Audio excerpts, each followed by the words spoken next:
ওমা আজকে নবমী স্পেশাল লাঞ্চের থালিতে কি আছে গো? কি নেই তাই বল। কি নেই, কি আছে দেখি তো।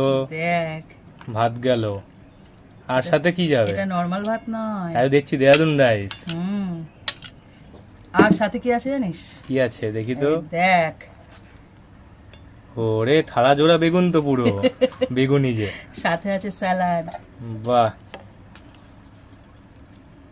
ডিজাইন করা শসা, আর সাথে কি আছে? আর সাথে আছে চিংড়ি মাছের মালাইকারি। দেখ, আহা, নবমী তো পুরো জমে ক্ষীর। হ্যাঁ দেখ, আর সাথে কি আছে? এই দেখ, ওই দেখি তো। সেটা হলো রুই মাছের কালিয়া, কিশমিশ দিয়ে করেছে। আহা, পুরো থালা না, এটা ক্ষীর। আর একটা জিনিস আছে, কি আছে এখনো? সেটা হলো লাস্ট ফিনিশিং, সেটা হলো চাটনি। আহা, এটা আমসত্ত্ব দিয়ে করেছি, টমেটো চাটনি। ভাত, স্যালাড আর চাটনি বাদ দিয়ে বাদ বাকি টোটাল কম্বো রেসিপিটা তোমরা আমাদের চ্যানেলে বড় ভিডিওতে পেয়ে যাবে। দেখে অবশ্যই ট্রাই করে নিও। নবমীর দিন কিন্তু একদম মিস করো না।